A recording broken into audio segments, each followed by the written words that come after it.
On today's episode, we talk about the sixth theme of the Alternative Orthodoxy, which is the path of descent is the path of transformation. Darkness, failure, relapse, death, and woundedness are our primary teachers rather than ideas or doctrines. And this theme really helps because it builds off the previous one, as we've kind of seen that continue to unfold as we've been discussing these. How does this theme land for you, Brie, when you think of the path of descent? I really wish this one wasn't true. But it's interesting because I think about the fact that heartbreak and creativity, I know it's almost cliche, but heartbreak and creativity go together. That it makes sense then to me that failure, relapse, death, woundedness, mistakes are our primary teachers of transformation. They go together. There's something about the breaking down and breaking open that allows us to see differently and connect to each other differently. Yeah, I love the way that powerlessness was brought into this conversation, as it's in those vulnerable states that we're not only able to be more connected to ourselves and to God, but to one another, and really see that we are all in this together. Richard models this so well because he lives out of that, radical vulnerability and humility. I mean, how many times have we sat here in the recordings and he just openly admits to I'm really terrible at this, or I do this thing, or I'm so proud, and I'm still doing this at my age. Yeah. Yes. So I love the invitation in this episode for us to live into this radical vulnerability, this humble heart that can embrace the failures, that can embrace the mistakes, that can embrace not being perfect. But also, one of the things that came up in this episode that I really enjoyed is that we talked a lot about identification, like to not get stuck there, to not identify overly with the story that we create when we do make a mistake or when there is a failure or a loss. And instead to allow it to move us into transformation and not knowing. So what came up was that role of unknowing and not knowing, even in this tenet of the path of descent. To not get stuck in that storyline or that narrative that we have been telling ourselves over and over again, but to allow that unknowing to lead us in a sense of willingness to where we are being drawn to, where are we being led. Yeah, we also were exploring the fact that for our consumeristic culture, this is nonsensical, right? Don't tell me that the path of descent is the right one, because we live in a culture and even in our world where everything is about ascent and gaining and attaining and succeeding. So this is a real humiliation of the ego, right? To live into this. And we've found that the path of ascent has often been part of what we've been taught in Christianity. Oh, for sure. That this path of perfection, this path of doing more, of getting more from God.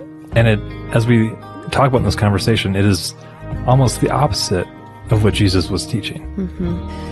So with that, we hope you will enjoy this episode as much as you can when the topic is about descent on the sixth theme of the Alternative Orthodoxy.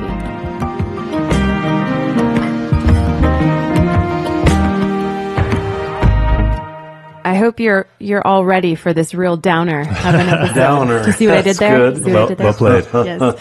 Today's episode, we're exploring the sixth theme of the Alternative Orthodoxy, which is the path of descent is the path of transformation. Darkness, failure, relapse, death, and woundedness are our primary teachers, rather than ideas or doctrines. Paul, do you have any stories or experiences that match up with this tenet? I can feel my heart racing right now. This story is my big path of descent story in my journey. When I was in college, again, going through the heat of deconstruction, and it was also during the time of the building towards the Iraq War, and I was getting more politically active in the peace movement in Chicago.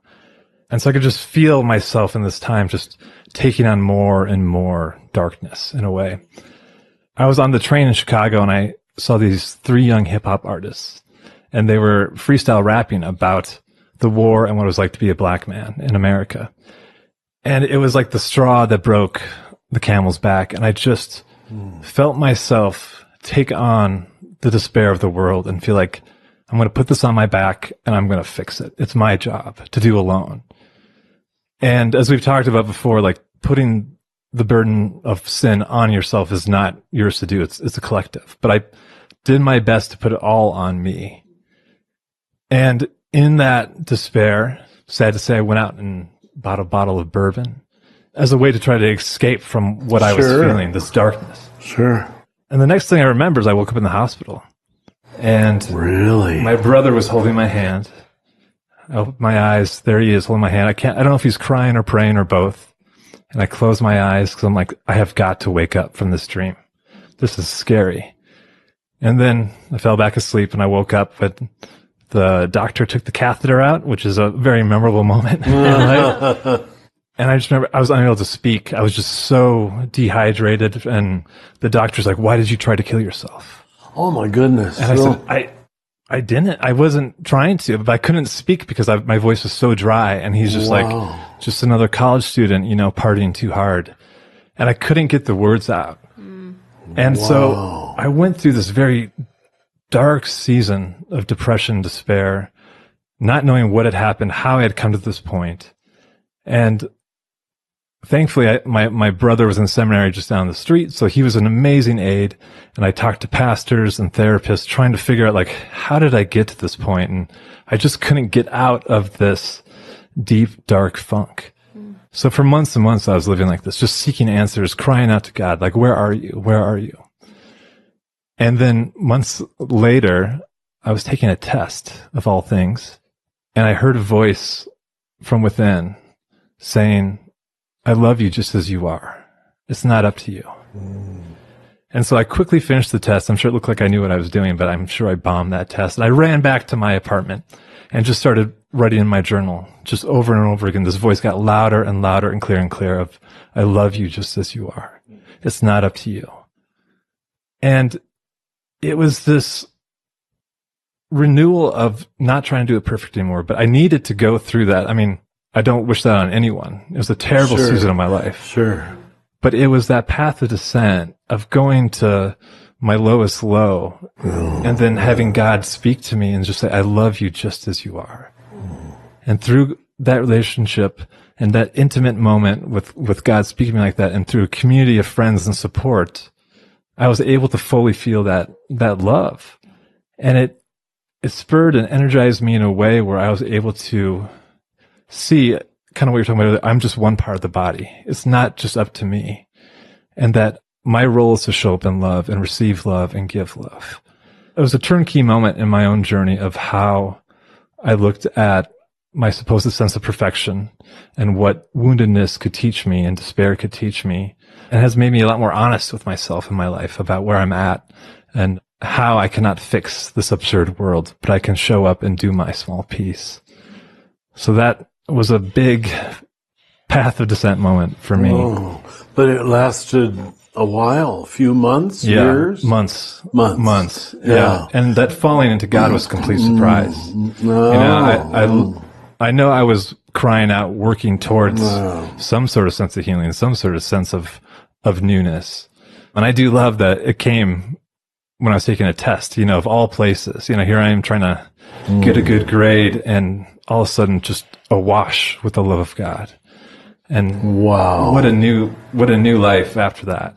It wasn't, from point A to point B, but there was a lot of zigzags and a lot of inner work in that process too. So it wasn't like some miraculous moment, but it was God. Really, I was able to hear that whatever was obscuring me from seeing how I was participating in God and God was participating in me was revealed in that moment. Yes.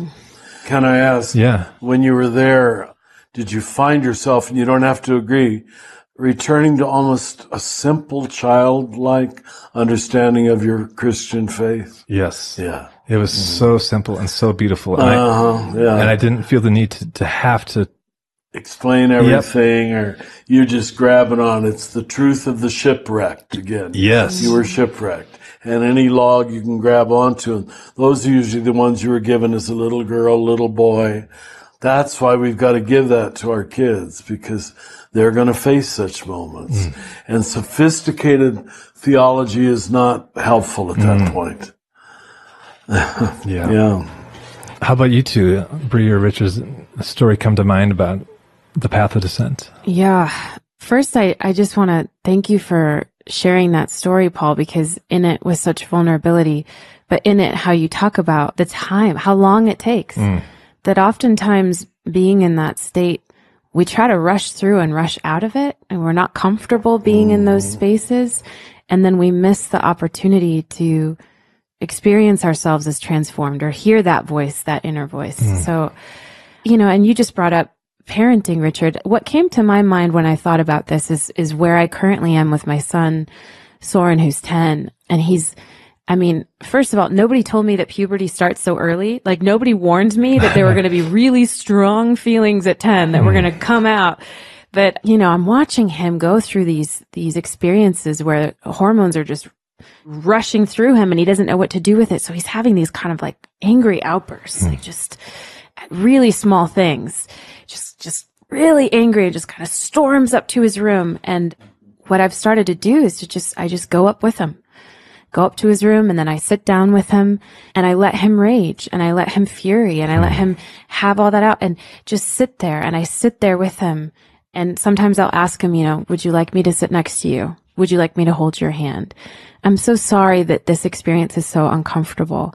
I can see that your brain is trying to process a lot of stuff. It's okay that you feel these things. I'm doing all these things and I'm realizing in that experience of failure, quote unquote failure, like what my parents, and of course I don't fault them for this, they would have just been like, this is wrong. Like, what are you doing? You're having these outbursts. Unacceptable. Like, how dare you? Exactly. This is unacceptable.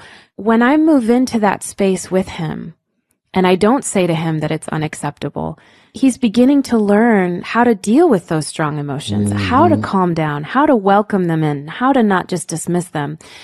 And so it's becoming an opportunity for him to learn something valuable, but it's also teaching me about love. That love sits with, that love moves into, that love doesn't say, cut it out. Yeah. That love is willing to hold space and take the time to go and sit and be with. And yet it's so hard for me to turn that kind of love on myself. I can do it for my son all day long. But for me to imagine that when I am raging, when I'm heartbroken and wearing sweatpants for weeks on end, like when I'm really miserable and sad, when I'm going through those times of darkness, to think that somehow I'm still lovable in that God is sitting with me. Like you said, the voice that you heard, I love you just as you are. It's so much harder to accept this ourselves, Richard, than it is to offer it to each other. Yeah. I don't know if you both feel that way, but Definitely. The one that comes to mind is not that profound, but again has to do with my terrible one energy. When you're first growing up, being a good boy, doing it right, you don't realize it's just to make everybody love you. And it worked for me. My mother loved me, my daddy loved me, and the gooder I was, the more I got affirmation. And it carried over to the school. All the nuns loved Dickie Rohr, because I'd stay after. I must have been obnoxious, erasing the boards for sister. I've gone back and given retreat at the mother house, the ones that are still alive, and they say, oh, you were the cutest little thing you always did. And it was only when I got older and began to take charge of my own life outside of that initial system that my pushiness to be in control and to be right started to show itself as a vice instead of a virtue. I remember when my own godmother, my Aunt Helen, I was playing with the cousins. My cousin Donnie said, Dickie, you always need to be no, he didn't say control. You always need to be in charge or something like that. I said, I do not. Then when my godmother, my Aunt Helen, walked into the room and she says, Dickie, it's true. Usually you're in control. Oh, it was just a stab in the heart that an adult, my game was not working. First for a cousin and then my godmother. I didn't forget that for days, that even she said they were right. But how many years it took I got all the way through the seminary then, still getting love by being supposedly perfect, getting admiration by doing it right. And it was such a descent to see the phoniness of all that. I don't think I began to really get free from it till after ordination in 1970, when I didn't have a system to please. I could now do my own thing. In fact, I was in charge in almost every context I was in since then. So that's when I started needing a spiritual director. I started needing a therapist to help me make this transition out of good boy to not gooder than anybody else. And that felt like descent. I know this is overlapping from the previous theme, but it was some years of near self-hatred, which again, one is very prone to. When you think you're not perfect, how could you be lovable? Why would if anybody saw in me what I've now seen in me, no one would like me. Yes. So the temptation for the disguise to go even deeper is stronger. I mean, it was 20 years of more and more subtle shadow boxing, which was, the spiritual journey didn't feel beautiful. It didn't feel graceful.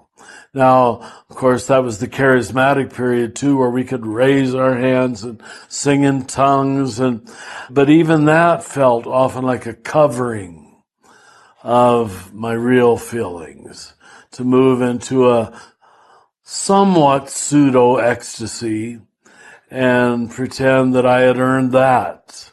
Somehow it always had to be a matter of earning worthiness, doing it right, even praying in tongues right, or preaching right, or my very gifts of teaching and preaching had to be done right, or I did not have the favor of God. It's building on what you were saying.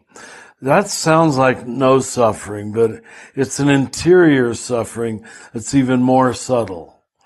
And I'd say in various forms that's continued till my old age. It isn't so true anymore. But I'm so much happier when I don't have to fight that battle of image and reality. But it was a path of downward movement. You've heard me quote Jung again. My pilgrim's progress has been this, to slowly, was it descend? I'm trying to remember the quote. You shouldn't give quotes, Richard, unless you're going to remember them. Till I could reach out the hand of friendship to this little clod of earth that I am. Slowly go downward till I could reach out the hand of friendship to this little clod of earth that I am. Ooh, I like that. But what's Jesus' word for that, or at least the word we apply to, is the way of the cross. Yeah. Which we literally physically had on the walls of all of our churches. Yeah. The way of the cross in cultures that were totally preoccupied with climbing upwards. This is what it seems like we turned Christianity, which you help us understand, Richard, is all about the path of descent. It really is all about moving in and down and into reaching the hand of friendship to even this and even that, and even this part of ourselves, and even with each other, and that sacramentalizes, is that a word? Reality, yes, it is. Anoints reality itself as Christic. But our tradition turned it into a path of ascent. It turned it into perfectionism. You have to put it that way, yes. And that's the very perfectionism that I hear kind of as a thread in each of our stories, is that lens got placed in all of us in different ways. But I think so many of us struggle with it because Christianity almost seems to perpetuate that idea of perfectionism. Yes. As opposed to this version of Christianity, which is about incarnation and embracing it. No, but just to say it directly, we turned the path of descent into a path of ascent. And Ken Wilber, who doesn't identify as a Christian, says the same thing. There are ascending religions about purity codes and moral behavior and enlightenment, and there are descending religions which are about letting go, learning from suffering. And in more than one place, he says, it seems to me as an outsider that Jesus intended his followers to descend, but that most of their history has been trying to ascend. Golden crucifixes and all the rest. Richard, knowing that you're a little further down the journey than us, as you've experienced different failures and disappointments, are you able, as you've continued on the journey, been able to see them as teachers in that despair? Has that become an easier thing to... It's certainly become easier, but it's also in some ways become harder because of all the ideal images people have projected onto me, that I feel I have to live up to being this holy old man or this humble old man, or as you've heard it said very often, it's lonely at the top because you carry so many projections, both positive and negative. People project all kind of things onto you. Well, you're an absolute idiot because I've seen through your shadow and disguise, and you know they're half right. Do you understand that I'm not this holy old man? Your balloon is punctured regularly. So it doesn't decrease, I don't think. And that people think I can talk about anything. Here we are doing it right now. You're feeding my compulsion. You know? It's dangerous. The spiritual journey is really dangerous. And especially if you're led to think of yourself as a spiritual master or teacher or farther along the journey. You just said it. Right. And, okay, but there is a level of truth to it. But don't be enticed by it, Richard. Don't be seduced by it. You've heard me say this, don't believe your PR too much. Or don't identify with it. Then you're in trouble.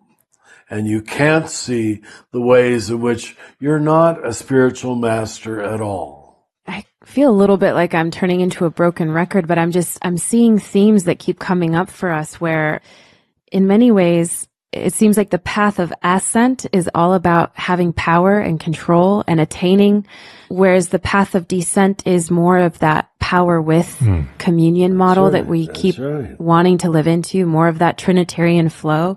So I wonder, Richard, if you could help us understand how this tenet names that our process is about unknowing and forgiving the ways that we do want to cling to certainty, to knowing, to power, to something to grab onto, to make sense of our world. We're much less comfortable moving into our failures, our wounds, those places that we are growing. We'd rather not. We'd rather consider ourselves as, nope, I'm good. I'm arrived enough. I don't need to look at that. I don't need to fail. I don't need to see that mistake. So how does this tenet help us embrace unknowing and forgiving? You used a good word in there, power.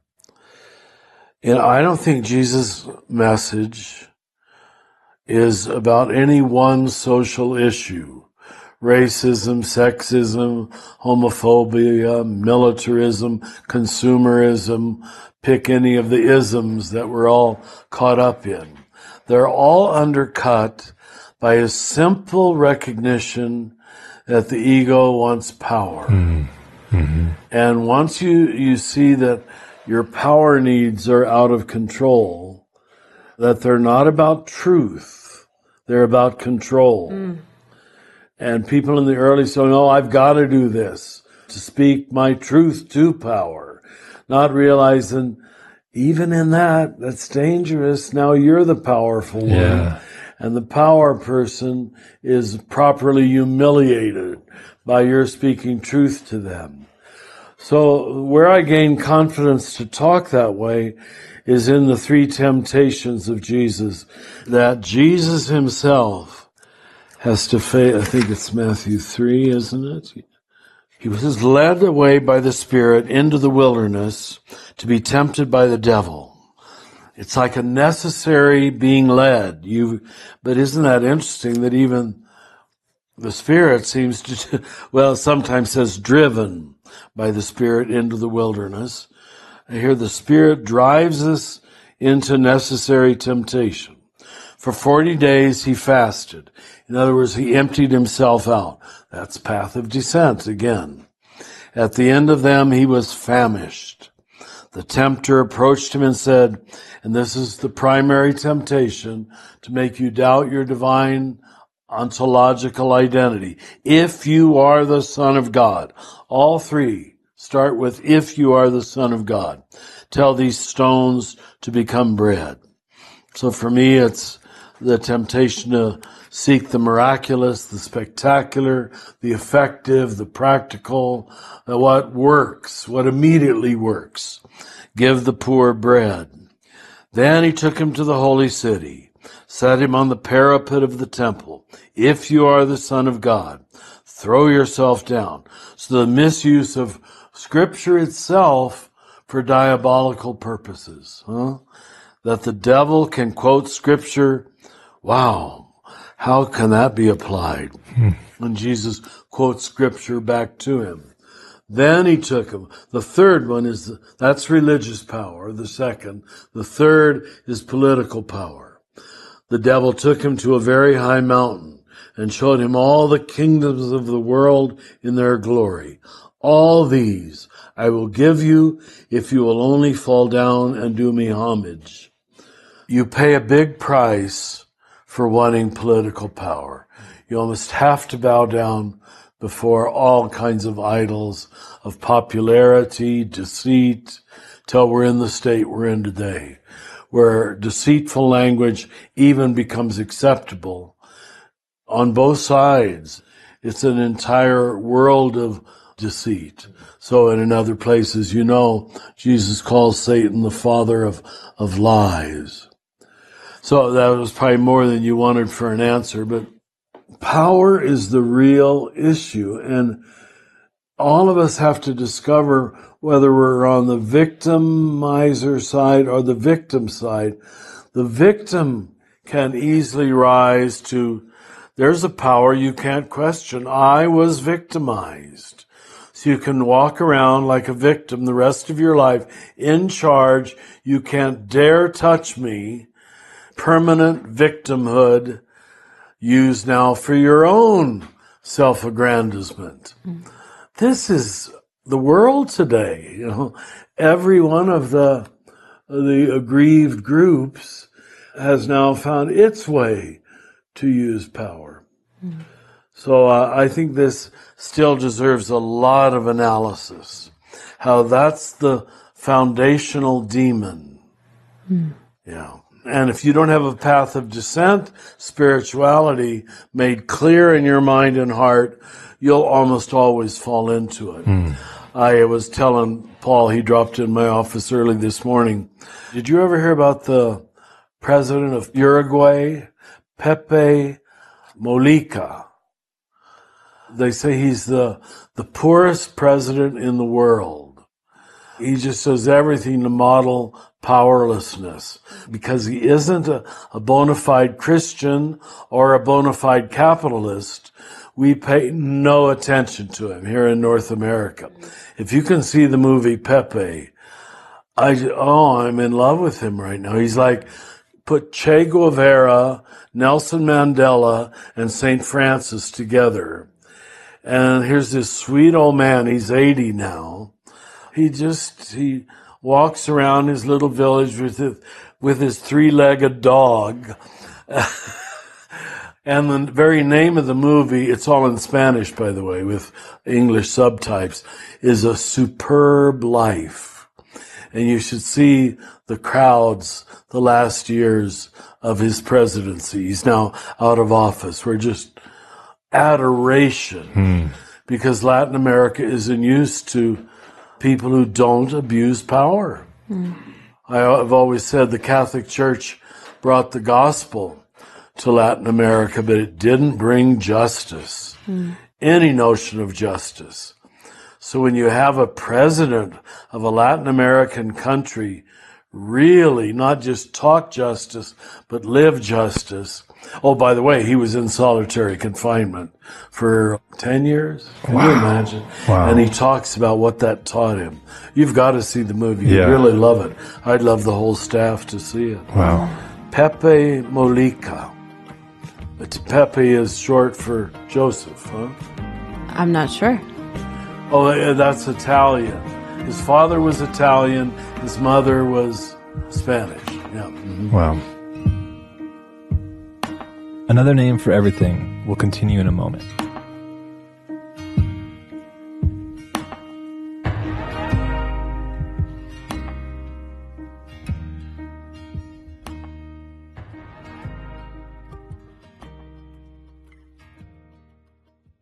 There's something about these experiences, darkness, failure, relapse, death, woundedness. Every one of those experiences puts us in touch with powerlessness. That's right. And the transformative principle is not to stay identified in that place, not to stay, we don't create an identification out of that, but that somehow touching in on that powerlessness and building on that last tenet that we just had in the last episode, it allows us to see the fallacy of the separate self. Because it's almost like the egoic separate self that maintains that strong boundary of like, no, I've got this. I'm in control. Yeah. I'm on top. I can keep achieving and doing and succeeding.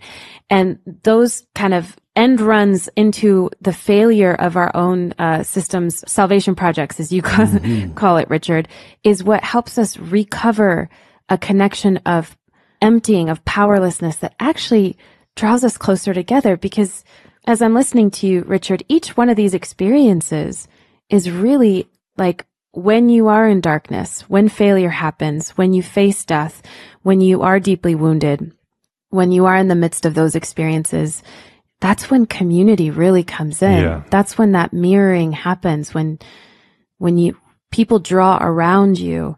Yeah, I feel like community can really only happen when you recognize how deeply you need one another. That's it. You know what I mean? Like, I think Yes, thank you. Yeah. often it comes out of that desperate need that we are actually all in this together. Yes. And Richard, this is bringing up something that we talked a lot about last season with the three different values that we focused on. How do you see those values of simplicity, devotion, and public virtue in relationship to the path of descent? Wow. Well, the first thing that I'm thinking of, I don't know whether it's the right thing, is there all three of those values that I'd like to see us develop at the CAC are movements out of individualism, the breaking of the shell of myself being enlightened or myself being worthy, or we call it a sense of entitlement. And I think we run that risk at the CAC because we've got a lot of patterns that are very good and we're all patting ourselves on the back for it. But success in any form is dangerous. It really is. And we got a lot of people looking up to us and admiring us, and trying to imitate us. You know, one of the most subtle ways of holding power is to hold another person or ideology or idea in contempt or unforgiveness, you know. That's standing on the high horse. That's standing on the top of the mountain, you know. I will not release you from your inferior state. You are like this. And we on the so-called left, which is where a lot of people place us, are very capable of that, but it's so well hidden. My main point is unforgiveness held on to is a power game. Can you think? Yeah. Yeah. Contempt of anything is a power game. I'm standing on my moral high ground. Who sees that till the middle of life? And to release the other person is, dang it, I don't want to release them. I want to hold them in their inferior state. You hurt me. Even a lot of trials we see anymore where I have to hold them accountable. Do you really have to? Yes, I have to do it so nobody else has to suffer what I have suffered. Maybe that's your motivation, but I doubt if it's your whole motivation. This is how deep working with the path of descent becomes. You just keep descending deeper and deeper into the forms of disguise. That is such powerful teaching. Just thinking about how easy it is to try to take a stance of moral superiority. And I've done it too often. How slippery that is. But I'm thinking about the path of descent and what I'm going to call the commodification of consumeristic contemplation. Mouthful. But here's what I mean by that. Richard, if our spirituality is just about getting or having experiences or having insights, rather than it costing us heartbreak and change and transformation and moving us toward values that do support the whole, is it to be trusted? Let me just be completely frank about it. It seems to me that in our time, there's this growing edge of having these mystical drug-induced experiences as like being somehow a very enlightened, social, acceptable activity. And without slipping into that moral high ground, as you said, how do we discern what true transformation is? Is it about having these experiences and insights and getting to these states, or is it something else? Like, how do we know the fruits of the Spirit and how to discern what the path of transformation looks like? That's great. That's what a spiritual director would ask. There's an ambiguous nature to virtue, and there's an ambiguous nature to vice. And we were given the impression it wasn't ambiguous. I talk about this in the new book on evil, that we thought it was always very clear. But you're making such a good point that you do need to experience something gratifying about virtue, or why would you go there, you know? Why would you keep moving in that direction? So you don't want to take away the true blessing that virtuous action is, but it's always your attachment to it, your manipulation of it, your use of it for your own advancement. That's what pollutes it. And why even the Buddhists would say you have to act for the sake of the action, not for the sake of the response. And, you know, if goodness is its own reward, well, I think we have every right to enjoy that reward. If vice is its own punishment, I think we need to suffer that punishment. Not that God is directly punishing us, but punished by our sins rather than for our sins. So I hope I heard you correctly, that you seem to be saying that there has to be something good about doing it right. Right. Which God expects us to appreciate. But it's also difficult because it seems like because we're such a consumeristic culture that we turn it all about the good feelings, all about the good experiences, the transcendent experiences, the getting, the having. And that's where I feel like this growing social edge toward accepting like, oh yeah, spiritual experiences as consonant with drug-induced experiences. I don't know. I struggle with that insofar as I hear you saying, though, that the path of descent is the inclusion of the things we otherwise would rather not do. You know, I'd rather not look at the darkness and deal with failure and relapse and death and accept woundedness. I'd rather not move into those uncomfortable places. Yes. But I don't know if you've seen that too, Paul. It's just it's very much a current in the current milieu to just look at the ecstatic state as the goal. That just like have this really profound experience. And I think the thing I'm wrestling with is, well, what does that experience yield? Is it just to continually come back and want to have another really, induced state? Or one of my favorite lines from Carl Jung that we've brought up here, he says somewhere, be wary of unearned wisdom.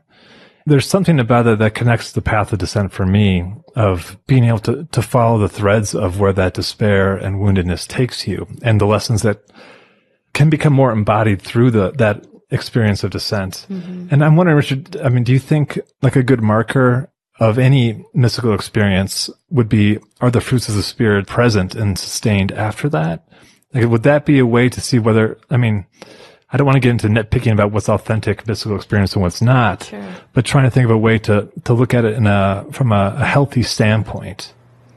I think that's the only way at the end. The fruits of the Spirit, as listed at the end of Galatians, is at 5. Love, joy, peace, patience, kindness, gentleness, and self-control. If you see that as the fruit of what you did, and you were able to do it with that energy, and you engendered it in others, not perfectly every time, right, then you can probably say you were acting according to the Spirit.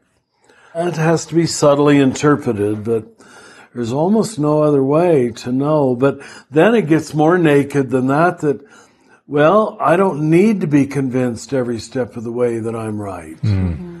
Now you perhaps know the quote I'm going to bring up because I've quoted it so much over the years. My friend Therese of Lisieux, whoever is willing to serenely bear the trial, serenely bear the trial of being displeasing to herself, she used the feminine, that person in that state of, I'm not pleasing to myself right now. It's like Anthony DeMello said, I'm an ass, you're an ass, what can you expect of an ass? You're that empty, but that I'm not discouraged because I'm not perfect. Mm. Mm. Now she called that her little way. Oh, there's a statue of her as you enter the great cathedral where she's buried. No, she's buried down at the convent. And she's holding up a book. Usually it's a man holding up a book. But here you have Teresa inviting her into the great, and it's a new order of Christianity. Her new and little way that we come to God by bearing our littleness with contentment. Yeah, what do you expect of a little nobody? Don't even use the word ecstatic. At least for me, I'm just talking to myself. It's just, I want to wake up and live each day feeling happy and good. Because look what I accomplished yesterday. Mm-hmm. I wrote a good daily meditation. 1 million people read it. When I don't have that satisfaction, it's just, oh God, I'm a big phony. Mm. I don't get any ecstasies anymore, but I need them less and less. Mm. So the Jesuits would say it, neither needing desolation, neither being attracted. You'd have to give me the word, you were trained by a Jesuit. Desolation nor consolation. Right. Yeah. When neither of them attract you. Oh, that's heroic. It's the little levels of feeling that we live off of, you know? And her little way was genius. Yeah. It really was. When I had that experience that I've talked to you about of chains flying in all direction in my novitiate, I'm 19 or 20, I don't know which, early in the novitiate or late in the novitiate. It was after reading this marvelous book called A Retreat with St. Teresa. That's why she's always been so important to me, that I knew her little way, as she herself called it. She said, it'll never be popular, was the gospel. You know, what else does Jesus teach when he starts his Sermon on the Mount with, blessed are the poor in spirit? This is not the prosperity gospel by any intimation. This is not a path of success or ascent. Blessed are the poor in spirit, to know I'm a little shit. Really? God, what freedom that is.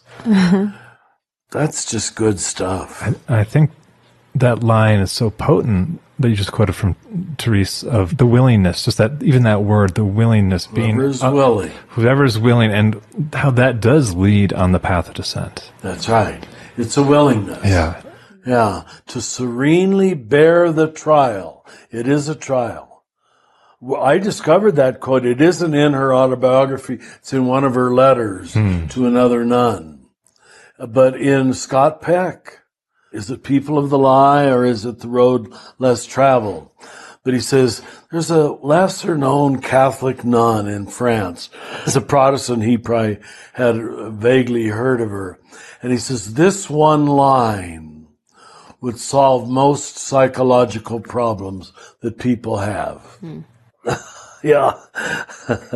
Because we're all fashioning a persona, trying to live up to it, try to live down to it. But to serenely bear the trial of being a little shit, I hope that isn't offending you. It's offending my mother in heaven. She did correct me 2 different times where I used that word on early cassettes. And I came home and says, Dickie, I don't think you should use that word. And I said, why not? You're going to lose fans. She's protecting your persona. Mother wants her son to be successful. That serenely bearing the trial, I really, really appreciate that, because I think not just in the consumeristic culture of how people tend to prefer these ecstatic or positive or happy feelings or joyful feelings, but also in the ways that in contemplation we often turn non-duality into, or mystical union into a path of ascent. We turn it into something that we're trying to... good feelings are the proof of it. Yes, or that I'm trying to achieve or gain or get to, as opposed to the simplicity of, no, non-duality is to serenely bear the trial. Every word is well chosen. Right? So good. Oh, did I finish it? Will be a pleasant place of shelter for Jesus. No. It's perhaps a very feminine, sweet way of talking. But she wanted to be a place where Jesus could abide. Wow. And she said, only by serenely bearing the trial of being empty, the Buddhists would say it, Jesus can live there. Wow. Will be a pleasant place of shelter for Jesus. Wow. It's magnificent. Yeah. You know?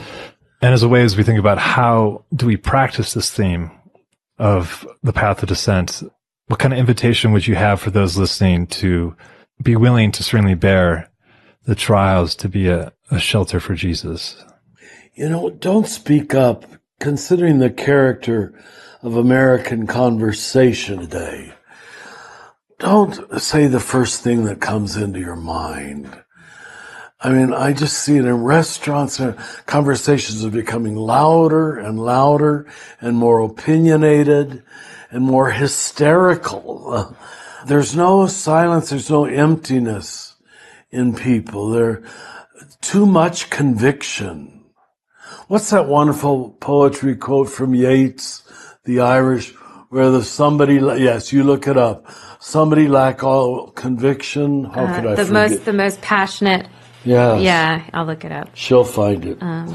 It's just perfect, but I'm finding it harder to go to noisy bars and restaurants. The best lack all conviction, while the worst are full of passionate intensity. Yeah, there it is. How did you find that so quick? It's Google, Richard. The path of descent of information. Google. Read it one more time, please. He says, the best lack all conviction, while the worst are full of passionate intensity. Yep. Ooh, I just went into my own path of descent with that one. Our world, yeah. Oh, but you asked me something else.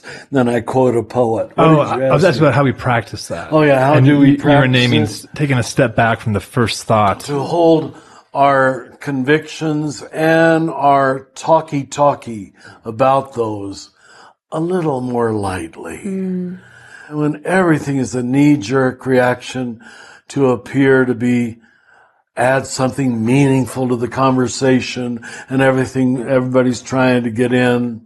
You 5s and you 9s are the best at that. I have my 2 siblings who are 9s.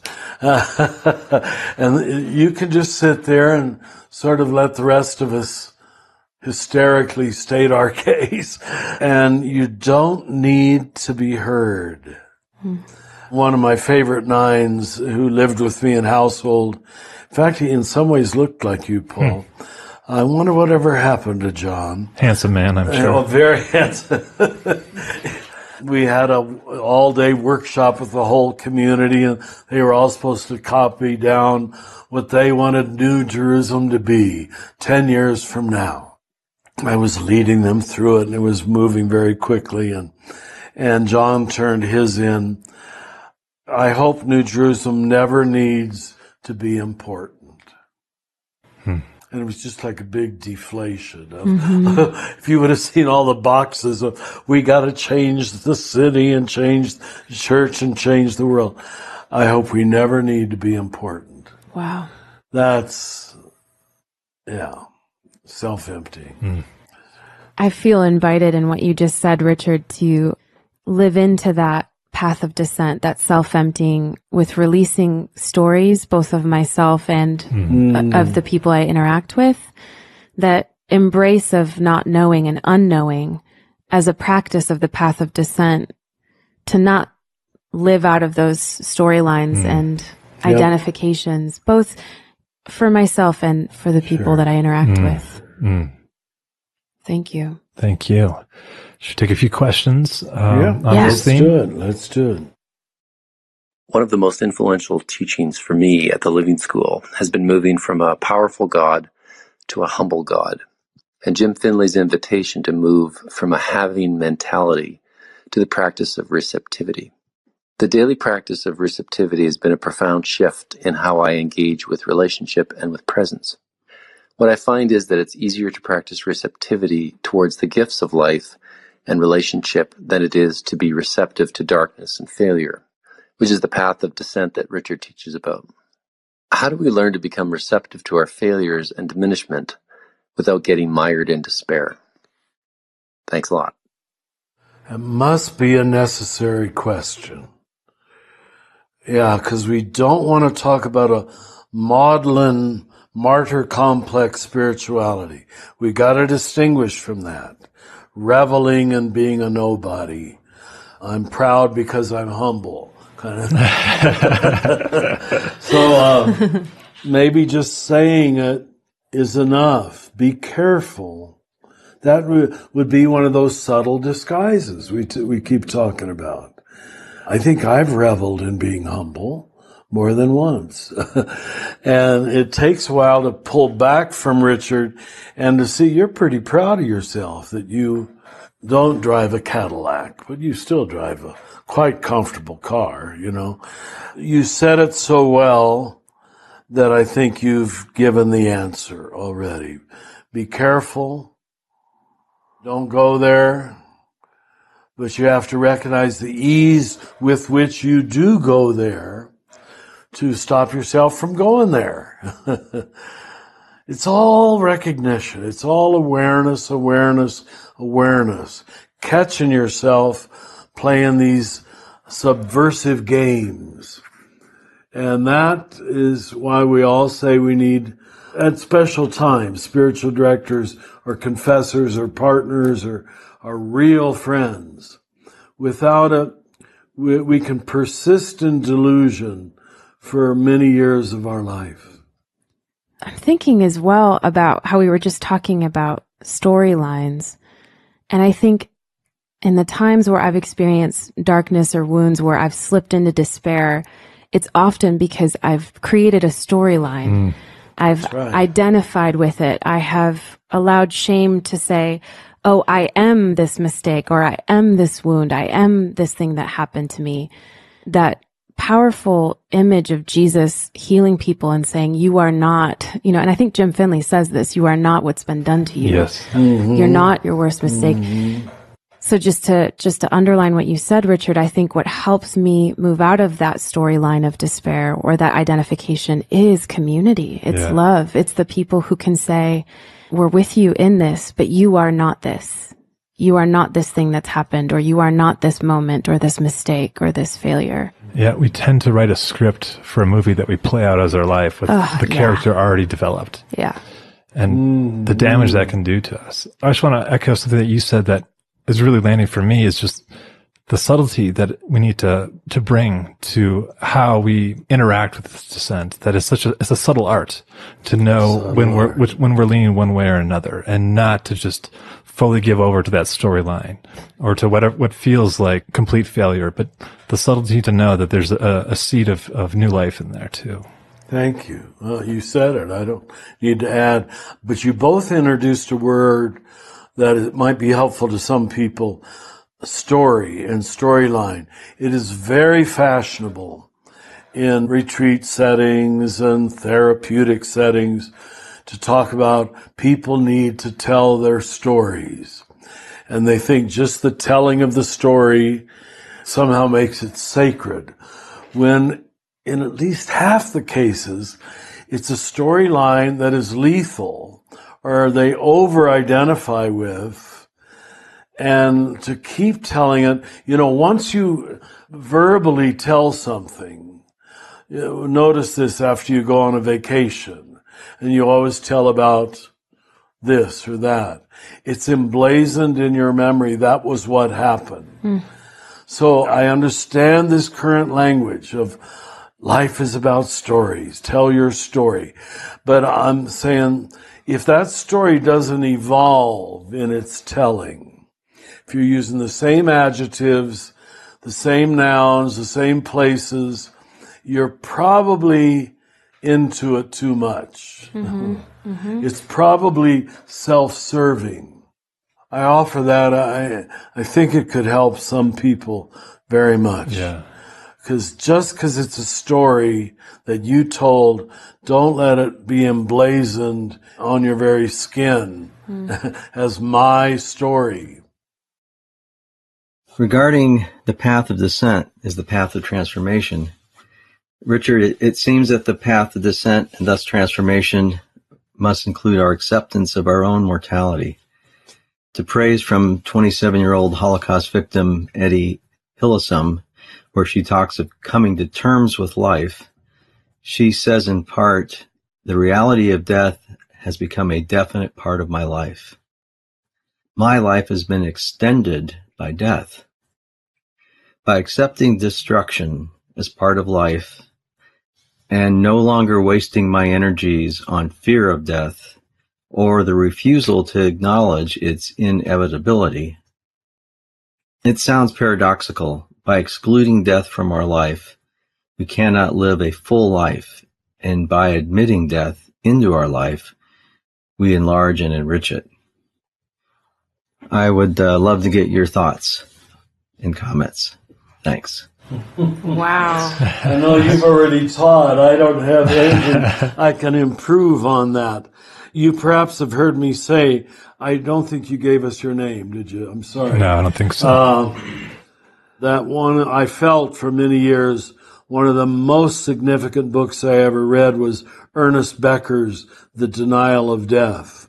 It's a heavy read, but we were reading it back in the 60s, late 60s, was it? It won a Pulitzer Prize, and he just comes at that from every angle and makes his case. I mean, he goes so far as to say every culture creates itself as an immortality project, and every person does the same. Even the gravestone is a sign of that. This is who I was. This is what I stood for. We're all creating our memorial to immortalize ourselves. But if you want to take a single book on your next vacation, it isn't depressing. It's just being kicked with reality. How can you be so right? Yeah. And I think that's why a lot of the statues of our saints were shown, I don't like it, holding the skeleton head, the skull. Live this life thing in the absolute realization that its other half is death. And that nothing can be sustained, nothing. Even the sun must die, as Eckhart Tolle said after 9/11, it's the great truth speaker, the great truth speaker. And so all of the battles we're fighting, you do know that battle's going to change in 3 months or 2 months, or now we have a presidency in our country. Literally changes the storyline every other day. And we've all been held captive by it for 4 years now. There's something demonic about this, that one human being has the ability to, so that the evils that he created last Tuesday are forgivable, because there have been 4 evils since then. I don't have anything to compare it to. I really don't. And each evil is of a different character. So we forget and forgive the total deceitful thing he said to us last Tuesday, because there's this Tuesday's deceitful message. This is troublesome. Troublesome at a level that we better be afraid of. Imagine if you're a teenager, you both have little kids. If they're growing up getting those half-heard messages that lying works, and it's all to enhance the ego, his ego in particular. Yeah. I'm not trying to be political. I'm trying to be deeply psychological and spiritual. How has this happened? And the only thing I can conclude is that other people who are playing the same game can't see through his game because it's working for them too. Otherwise, they would see through it, seems to me. Only you, Richard, could, in a path of descent sort of way, recommend that we take a book about death on vacation. On vacation, right? So that we can have a long, loving look at the real, lest we get swept up by vacation times. Thank you. I do have one funny, quirky little recommendation of, I don't have many apps on my phone, but I have one called We Croak. And 5 times a day it pops up a little message that says, don't forget, you're going to die one day. As a way to live with that memory of death. You're going to die one day. It's just a reminder that that death is a part of life. You're a little teacher. Well, for me, it's really helpful because as a 9, it kind of spurs me back into like, this is life. It's not coming You're gonna tomorrow. Die this is it right now. So it's just a little helpful little app for those who are orientated that way.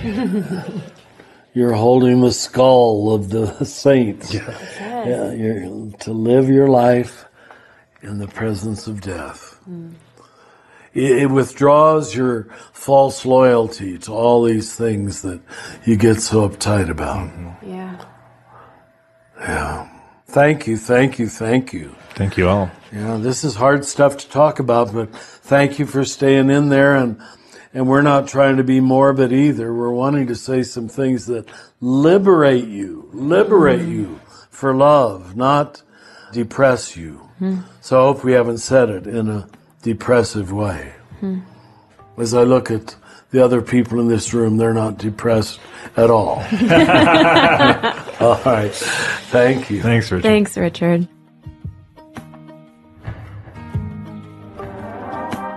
And that's it for today's episode of Another Name for Everything with Richard Rohr.